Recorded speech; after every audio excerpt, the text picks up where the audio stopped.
इस चैप्टर का हमारा सबसे लास्ट टॉपिक है जो कि बहुत इंपॉर्टेंट भी है, वो है आपका quit India and later. Quit India का मतलब यहाँ पे सिंपल सा है कि हम लोग इसमें उस दौर के बारे में पढ़ने वाले हैं जिस समय पे अंग्रेजों ने इंडिया को क्या कर दिया, क्विट कर दिया। क्विट मतलब वो लोग यहाँ से चले गए। इसके बारे में हम लोग देखेंगे कि आखिर अंग्रेज यहाँ से कैसे गए, पहला हम लोग ये देखेंगे, और उसके बाद का फिर क्या सिचुएशन हुआ, इंडिया से अंग्रेजों को जाने के बाद क्या माहौल था इंडिया के अंदर, वो भी हम लोग इसमें देखने वाले हैं। ठीक है, चलिए शुरू करते हैं। पहला पॉइंट इसमें लिखा गया है कि Mahatma Gandhi decided to initiate a new phase of movement against the British in the middle of the second world war. यानी कि जब हमारा सेकेंड वर्ल्ड वॉर चल रहा था उसी के बीच में महात्मा गांधी ने यह डिसीजन लिया कि कुछ हम लोगों को ना बड़ा करना पड़ेगा मूवमेंट अंग्रेजों के खिलाफ, तभी ये लोग यहाँ से जाएगा, ऐसे नहीं जा सकता ये। ठीक है, आगे ऐसा आखिर क्या क्या गांधी जी ने देखेंगे हम लोग इसमें। The British must quit India immediately he told them. यानी कि अंग्रेजों को ना गांधी जी ने साफ साफ कह दिया था, अंग्रेजों को गांधी जी ने साफ कह दिया था कि आपको इंडिया क्विट करना पड़ेगा, यानी कि इंडिया को छोड़ना पड़ेगा, किसी भी हाल में आपको इंडिया छोड़ना पड़ेगा, यानी कि इंडिया से आपको जाना पड़ेगा, simple. To the people he said do और die in your effort to fight the British, but you must fight non-violently। Gandhi ji ने एक नारा दिया उस समय पे पूरे भारत के लोगों को, डू और डाई का, करो या मरो। लेकिन इसका मतलब हम लोग आज क्या समझते हैं भाई, आज समझते हैं डू और डाई का मतलब कि मारो या मर जाओ। लेकिन गांधी जी का कहने का मतलब क्या था वहां पे, करो या मरो का कहने का मतलब हो गया कि या तो अंग्रेजों को यहां से भगा दो या फिर उसका गुलाम बन जाओ। तो बताओ आप क्या करना पसंद करोगे, अंग्रेजों को भगाना पसंद करोगे यहाँ से या फिर उसका गुलाम बनना चाहोगे, भगाना चाहोगे, ऑब्वियस ये बात है। तो हर इंसान ने, इंडिया के हर प्रकार के लोगों ने गांधी जी के इस बात को सीरियसली लिया और उनको लगा ना लोगों को कि गांधी जी डू और डाई का मतलब ये नहीं कह रहे हैं कि अंग्रेजों को मारो या फिर तुम खुद मर जाओ, नहीं ये नहीं कह रहे थे गांधी जी बल्कि ये कह रहे थे कि या तो अंग्रेजों से लड़के उसको यहाँ से भगा दो या फिर उसका गुलाम बन जाओ। ये गांधी जी का कहना था। लोगों ने क्या स्वीकार किया, अंग्रेजों को भगाना स्वीकार किया यहाँ से। खैर आगे बढ़ते हैं। लेकिन गांधी जी यहाँ पे हमेशा ये कह रहे थे कि आप जो फाइट करोगे ब्रिटिशर से, यानी कि आप लड़ाई जो लड़ोगे ब्रिटिशर से, वो नॉन वायलेंट होना चाहिए, यानी कि बिल्कुल भी झगड़ा नहीं होना चाहिए, मारपीट बिल्कुल भी नहीं। और फिर सवाल है कि सर बिना मारपीट का कैसे भगा सकते हैं उसको, तरीका है हमारे पास, बिल्कुल है। आप प्रोटेस्ट करो ना, उनके खिलाफ नारेबाजी करो ना, स्ट्राइक कर दो, किसी प्रकार का उनका साथ ही मत दो, बिल्कुल मत दो, वो जो कह रहे हैं वो बिल्कुल मत करो। तो अस्ता पस्ता के एक समय ऐसा आएगा जब वो पूरी तरीके से इंडिया से नाराज हो जाएंगे और वो भाग के चले जाएंगे। और ऐसा ही हुआ, अंग्रेजों ने इसी तरीके से इंडिया को छोड़ा। ठीक है, आगे आगे देखते हैं। Gandhi ji and other leaders were jailed at once but the movement spread. अब ये सारा का सारा जो मूवमेंट था अंग्रेजों के खिलाफ, ये कौन फैला रहा था बताओ, गांधी जी फैला रहे थे, उसके कुछ जो लीडर थे वो भी फैला रहे थे। तो इन सबको पकड़ के अंग्रेजों ने जेल में डाल दिया, क्योंकि अंग्रेजों का मानना यह था कि ये सब किसकी वजह से हो रहा है, गांधी जी की वजह से ही हो रहा है, इसलिए इन्हीं को जेल में डाल दो और मूवमेंट रुक जाएगा। लेकिन ऐसा बिल्कुल भी नहीं हुआ। जब गांधी जी जेल गए ना तो मूवमेंट और फैल गया, यानी कि लोगों को और गुस्सा आ गया, तो लोग और बड़े लेवल पे करने लग गए। ठीक है, आगे। It specially attracted peasants and the youth who gave up their studies to join it. इसमें जो सबसे बड़े लेवल पे किसी ने पार्टिसिपेट किया मूवमेंट में, तो वो थे हमारे पीजेंट्स, यानी कि आम आदमी के साथ साथ किसान भी थे, और यूथ, खास करके स्टूडेंट लोग जो नौजवान थे। इन लोगों ने यहाँ पे बहुत बड़े लेवल पे पार्टिसिपेट किया अपने पढ़ाई लिखाई को छोड़ के। सोचो, क्योंकि उनको पता था अंग्रेज एक बार भाग जाएंगे ना तो पढ़ाई तो जिंदगी भर होता रहेगा, लेकिन अंग्रेज थोड़ी जिंदगी भर भाग जाएंगे, पहले एक बार अंग्रेजों को भगाओ फिर बाद में पढ़ाई करेंगे। तो स्टूडेंट भी इसमें बहुत ही बड़े लेवल पे पार्टिसिपेट किया था उन्होंने। ठीक है, आगे। In many areas the people set up their own government. सोचो, कई जगह पर तो लोगों ने अपना ही गवर्नमेंट बना लिया था, यानी कि अपना गवर्नमेंट बनाने का मतलब यह है कि उन्होंने अपना ग्रुप बना लिया था और वो किसी प्रकार से अंग्रेजों के बातों को नहीं मानते थे। ठीक है, आगे। By the end of 1943 over 90,000 people were arrested and around 1,000 killed by police firing. सोचो, इतने बड़े लेवल पे अफरा तफरी मच रहा था, प्रोटेस्ट हो रहा था कि लगभग 90,000 लोगों को जेल में डाला गया। सोच रहे हो, 90,000 का मतलब कितना होता है, 1 लाख में मतलब मात्र 10,000 कम। सोचो, उतना जेल था अंग्रेजों के पास, बिल्कुल कैपेसिटी था। अब क्या लगता है आपको कि जिस तरीके से जेल हमारे पास है उतना एक सेल में एक आदमी रहेगा क्या, ऐसा कुछ नहीं, वो लोग ठूस ठूस के रखते थे लोगों को। जेल भले ही हमारे पास उस समय पे कम था, लेकिन एक एक जेल में 10-10 आदमी, 20-20 आदमी को ठूस ठूस के रखते थे, मतलब कंजस्टेड जगह ऐसा कुछ। ठीक है, तो 90,000 लोगों को अरेस्ट किया गया था और लगभग 1,000 लोगों को गोली से उड़ा दिया गया था अंग्रेजों के द्वारा। ठीक है, जो क्यों उड़ाया गया था भाई? क्योंकि हम लोग मूवमेंट कर रहे थे, प्रोटेस्ट कर रहे थे उसके खिलाफ, गुस्से में उन्होंने ये किया। आगे, in many areas orders were given to machine gun crowds from airplanes. सोचो, कई जगह पर तो ये ऑर्डर दे दिया गया अंग्रेजों के द्वारा अपने आर्मी लोगों को कि गोला बंदूक, मशीन गन, टैंक वैंक सब लेके तैयार रहो, मामला ये गंभीर होगा तो सबको उड़ा देना, सिंपल। और ऑर्डर तो ये भी दिया गया था कि एयरप्लेन उड़ाते रहो, हवाई जहाज जो है, और यदि जरूरत पड़े तो वहीं से गोला बंदूक चलाना चालू कर देना लोगों के ऊपर, यानी कि वहीं से फायरिंग करना, फिल्म स्टाइल में जो होता है ना, एरोप्लेन पे, हेलीकॉप्टर पे चढ़ गए और वहीं से चढ़ के गोली चला लेनी चाहिए लोगों के ऊपर, उसी प्रकार का। तो यहाँ पे अंग्रेजों ने ये आदेश दे दिया था अपने आर्मी लोगों को। ठीक है, चलिए इस तरीके से हमारा हुआ ये वाला टॉपिक कंप्लीट। इसी के अंदर हमारा एक और है, टुवर्ड्स इंडिपेंडेंस एंड पार्टीशन। इसमें हम लोग बेसिकली ये देखने वाले हैं कि अल्टीमेटली हम लोगों को आज़ादी कैसे मिला और पार्टीशन कैसे हुआ हमारा और पाकिस्तान का, यानी कि पाकिस्तान और इंडिया का बंटवारा कैसे हुआ, वो चीज़ हमको इसी में पढ़ना है। पहला पॉइंट इसमें कहा गया, इन 1940 the Muslim league demanding independent states for Muslims in the north western and eastern areas of the country. तो 1940 के आसपास, यानी कि 1940 के आसपास जो मुस्लिम लीग के लोग थे, मुस्लिम लीग मतलब वो संगठन जिसमें केवल कौन लोग थे?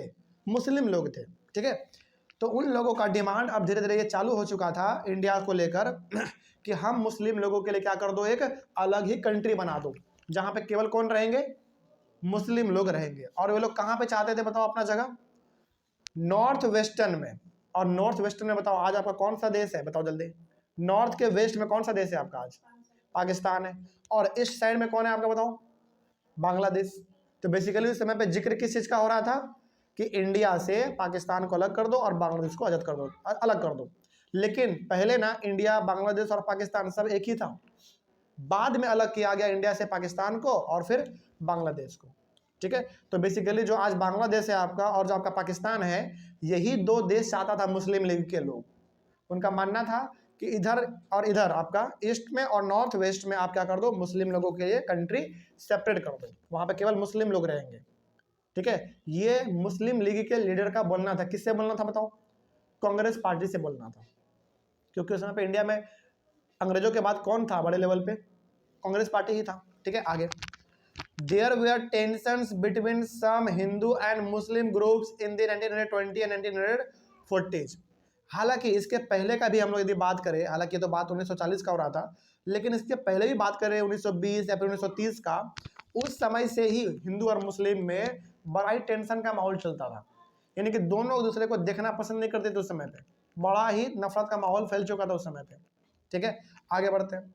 The provincial elections of 1937 seemed to have convinced the Muslim League that Muslims were a minority and they would always have to play second role in any democratic structure। 1937 में जो इलेक्शन हुआ था इंडिया के अंदर, जिसमें कि हम लोगों ने भी लड़ा था और अंग्रेजों ने भी चुनाव लड़ा था, इस इलेक्शन में मुस्लिम को ये धीरे धीरे लग रहा था कि हम लोग किस में है? माइनॉरिटी में, यानी कि मेरा संख्या कैसा है? संख्या मेरा कम है, और मेरा संख्या चूंकि इंडिया में कम है तो हमेशा हमको दर्जा सेकंड नंबर का ही मिलेगा। यानी कि कहने का मतलब यहाँ पे मुस्लिम लीग को धीरे धीरे ये लगने लग गया था कि मेरा वैल्यू इंडिया में होने वाला नहीं है, हमको क्या करना पड़ेगा? अपना कंट्री अलग कर लेना पड़ेगा। इसीलिए इन्होंने डिमांड रखा किसका? बांग्लादेश और पाकिस्तान का। ठीक है, आगे, तो 1937 में जो इलेक्शन हुआ था बेसिकली, उनमें इनको धीरे धीरे लग रहा था कि हमारा बात कोई सुनने वाला नहीं है, हमारा इंडिया में इज्जत नहीं हो सकता, इसीलिए हमको अलग कर दो, सिंपल सा, ये इनका मानना था। आगे, मुस्लिम लीग फियर दैट मुस्लिम्स में इवन गो अनप्रेजेंटेड। मुस्लिम लीग को ये लगने लगा था धीरे धीरे कि यदि हम लोग इसी तरीके से इंडिया में दब दब के रहेंगे ना, तो हो सकता है कि मुस्लिम को इंडिया में पूरी तरीके से दबा दिया जाए, यानी कि खत्म भी कर दिया जाए। अनप्रेजेंटेड का मतलब है कि इनको कभी आगे बढ़ने का मौका ही ना मिले। इसीलिए मुस्लिम लीग के बड़े बड़े लीडर का मानना यह था कि हम लोगों के अलग कंट्री दे दो जहाँ पे केवल मुस्लिम लोग रहेंगे, अपना हम लोग देख लेंगे, किसी से कोई मतलब नहीं होगा। आगे, the Congress rejected the Muslim League's desire to form a joined Congress League government in the United Provinces in 1937 also annoyed the Muslim League.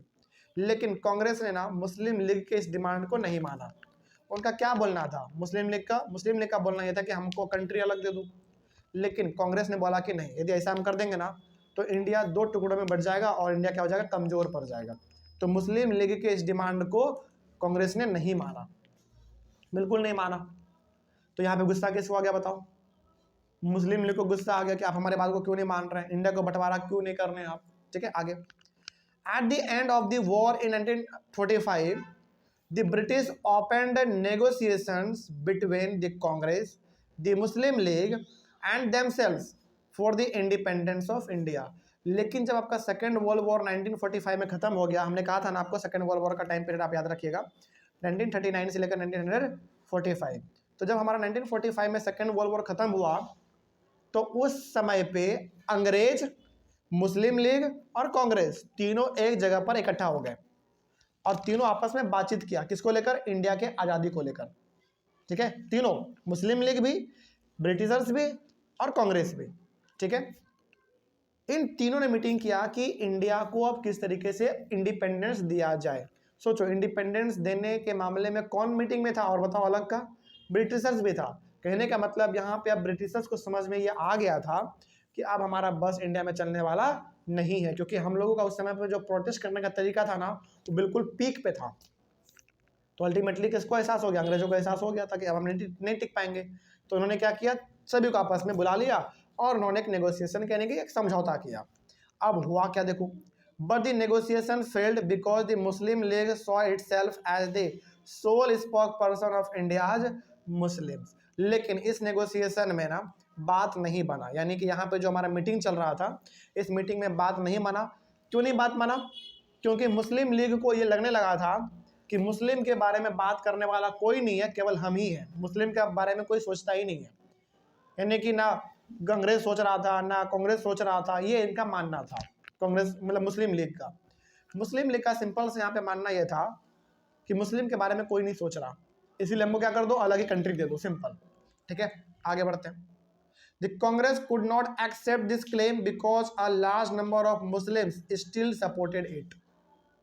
लेकिन बहुत सारे मुस्लिम आज भी उस समय पे ये चाहते थे कि इंडिया का बंटवारा ना किया जाए।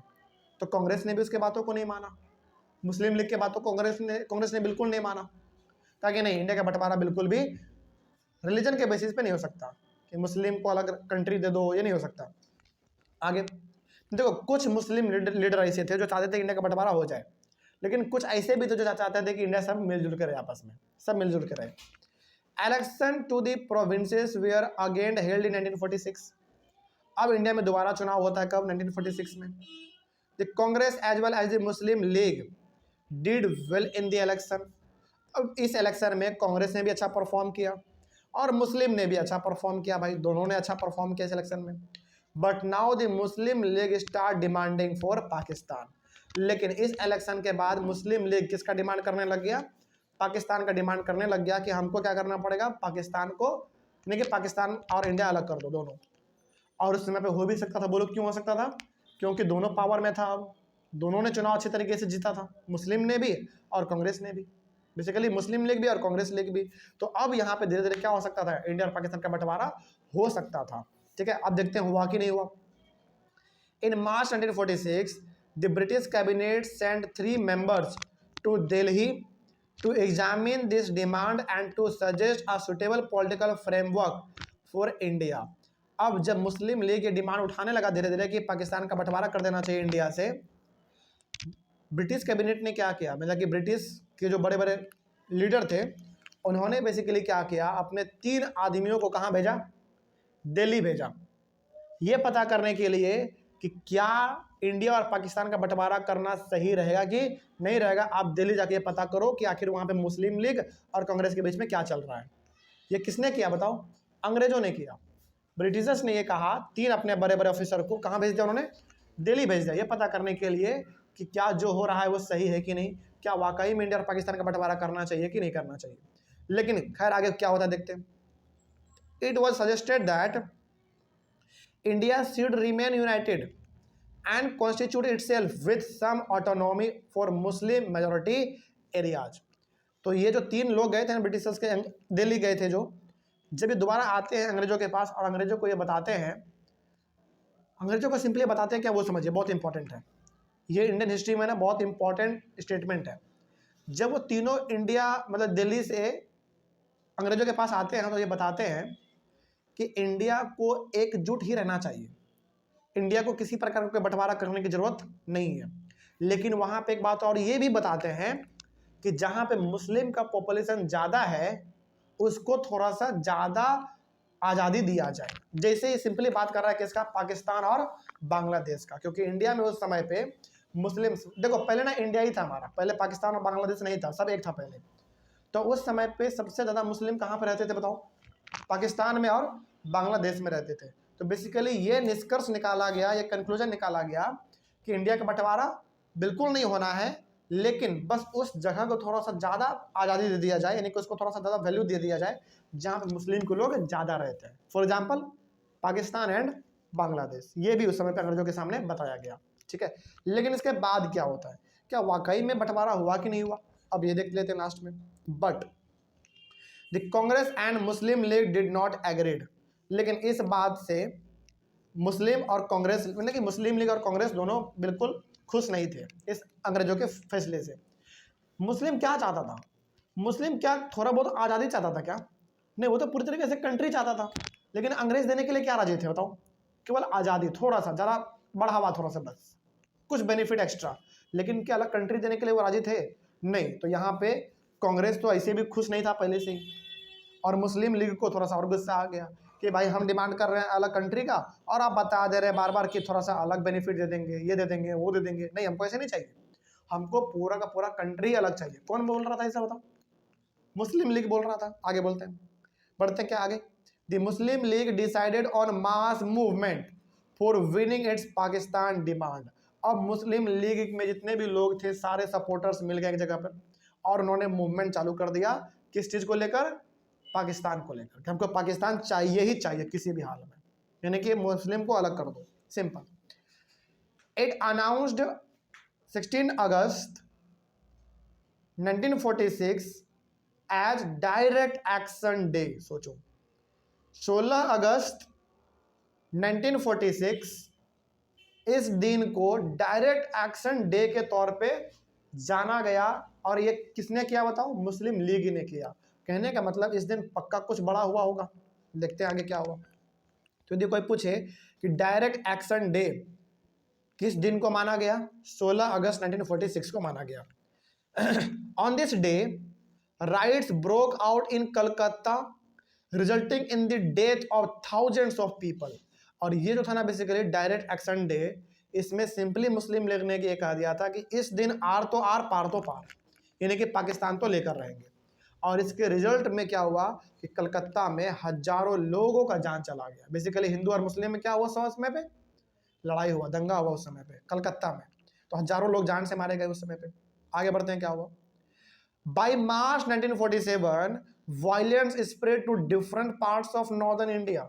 1947 आते आते तक ये हिंसा जो था हिंदू मुस्लिम में, दंगा का जो माहौल था, ये लगभग नॉर्थ इंडिया में हर जगह पे फैल गया, चाहे वो पंजाब हो, हरियाणा हो, अमृतसर हो, उसी प्रकार से आपका जो बगल में आपका पड़ता है ये काबुल हो गया, ये इन सब चीज़ों पे मतलब हर जगहों पे मतलब नॉर्थ इंडिया में दंगा फसाद पूरा एकदम बड़े लेवल पे हिंदू मुस्लिम में देखने को मिला आपको, ठीक है। आगे many 100,000 people were killed and numerous women had to face untold brutalities during the partition. अब यहाँ पे क्या हो गया, इंडिया और पाकिस्तान का अल्टीमेटली बंटवारा हो गया। जितने भी मुस्लिम थे वो सारे चले गए पाकिस्तान, और कुछ ऐसे भी मुस्लिम थे जो इंडिया से बहुत प्यार करते थे वो इंडिया में रह गए, जो आज भी आपको देखने को मिलता है। इन लोगों ने पाकिस्तान जाना स्वीकार नहीं किया, इनको इंडिया बहुत प्यारा था, तो जिनको पाकिस्तान प्यारा था वो पाकिस्तान चले गए, जिनको इंडिया प्यारा था वो इंडिया में रह गए, ठीक है। और जब ये बंटवारा हो रहा था इंडिया और पाकिस्तान का, उस समय पर बूढ़े, जवान, बुजुर्ग, महिला, हर किसी के जान से खिलवाड़ हो रहा था, यानी कि दोनों लोग हिंदू और मुस्लिम में दंगा फसाद देखने को मिल रहा था। ये उसको मार रहा था, वो इसको मार रहा था, सिंपल। इसके ऊपर तो कई मूवी भी अब आ चुका है जिसमें दर्शाया गया है कि किस प्रकार का माहौल था जब बंटवारा हो रहा था इंडिया और पाकिस्तान का। बहुत भयंकर मंजर था उस समय पे। बहुत सारे लोगों ने अपने पूरे परिवार को गंवा दिया। ठीक है, आगे। Millions of people were forced to leave their homes. बहुत लाखों लाख लोगों को तो अपना जमीन या फिर अपना घर परिवार छोड़ने के लिए भी मजबूर कर दिया गया। जैसे क्या उस समय पे जो हमारा पाकिस्तान था, केवल पाकिस्तान में क्या मुस्लिम ही रहते थे? नहीं, हिंदू भी रहते थे। तो उधर के हिंदू को कहाँ जाने के लिए बोल दिया गया? इंडिया आने के लिए बोल दिया गया। और हम लोगों ने मुस्लिम को क्या बोल दिया? पाकिस्तान जाने के लिए बोल दिया गया, बोल दिया हम लोगों ने। तो बेसिकली दोनों तरफ से घरों को छोड़ने के लिए फोर्स किया गया लोगों को कि इसको छोड़ो, या आपका कंट्री नहीं रहा, आपका कंट्री वो है, आप वहां पे जाओ। इंडिया वाले ने भी किया, पाकिस्तान वाले ने भी किया, जिसकी वजह से लाखों लाख लोगों का वहां पे घर परिवार उजड़ गया पूरी तरीके से, और हजारों का तो जान चला गया। ठीक है, आगे। Partition also meant that India changed, many of its cities changed and a new country partition was born. तो जब इंडिया का बंटवारा हुआ पाकिस्तान से, बेसिकली इंडिया ही था पहले, पाकिस्तान का जब जन्म हुआ, यानी कि पाकिस्तान जब हमारा एक अलग नया कंट्री बन गया, उस समय पे केवल कंट्री ही नहीं बना हमारा, बहुत सारे शहरों के नाम बदल दिए गए। जैसे आप आज पाकिस्तान जाओ, आप पाकिस्तान में जितने भी शहर के नाम आपको दिखते हैं ना, वो सब उर्दू वर्ड है। बात समझ आ रही है? तो वो सब पहले उर्दू वर्ड नहीं था, उर्दू आपका वो नाम नहीं था पहले। पहले तो जैसे हिंदी था वैसे ही था। तो जब इंडिया और पाकिस्तान का बंटवारा हुआ तो बहुत बदलाव देखने को मिला। लोग इधर से उधर भाग रहे थे, शहर के नाम चेंज किए गए, और एक सबसे इम्पोर्टेंट चीज़, एक नया कंट्री जिसका नाम क्या था? पाकिस्तान, उसका जन्म हुआ। तो पाकिस्तान का जो जन्म हुआ वो किससे हुआ है? इंडिया से हुआ है, यानी कि इंडिया से ही कट के हमारा पाकिस्तान बना है। ठीक है, तो इस तरीके से हमारा पाकिस्तान का जन्म हुआ, पाकिस्तान एक नया कंट्री बन गया। उसके बाद उस समय का यदि आपको कोई मूवी आप देखना, मूवी तो बहुत सारा है, उस समय के मूवी में आप ना एक चीज़ गौर करोगे कि जो भी ट्रेन इंडिया से पाकिस्तान जा रहा था, फिर जो पाकिस्तान से इंडिया ट्रेन आ रहा था, उसमें आदमी कम, डेड बॉडी भरा हुआ ज़्यादा रहता था। डेड बॉडी, क्योंकि मार मार के, काट काट के किसी का हाथ पैर गला कुछ भी काट दिया है और ट्रेन पर लोड करके उसको भेज दिया इंडिया। और इंडिया से पाकिस्तान भी ऐसे होता था। ये सब चीज़ लगातार हमारा कुछ दिनों तक चलता रहा। उसके बाद फिर मामला गंभीर, मतलब जब तक गंभीर था तब तक ये हुआ, जब मामला हमारा शांत हो गया फिर दोनों कंट्री आराम से अपना रहने लगा। लेकिन पाकिस्तान का हरकत आप अभी भी देखते हैं, कभी कभी गलती से वो लोग, गलती से नहीं बल्कि जानबूझ के आतंकवादी हमला करवाता रहता है इंडिया में। तो वो चीज़ उसी समय का दुश्मनी है और आज भी चल रहा है हमारा, जैसा कि आप देखते ही हैं। चलिए, तो इस तरीके से हमारा इंडिया और पाकिस्तान का बंटवारा हुआ और पाकिस्तान का जन्म हो गया इंडिया से। तो ये यहाँ पे हमारे चैप्टर, और चैप्टर के साथ साथ हमारे टॉपिक भी खत्म हुआ। क्या डाउट किसी को आप लोगों में? चलिए, कोई डाउट नहीं है। तो ऑनलाइन वाले बच्चे, आप लोगों को कहीं पर कोई डाउट रहा होगा तो आप लोग एक बार कमेंट कीजिएगा। हम लोग मिलेंगे अपने अगले वाले क्लास में। Thank you very much and have a nice day.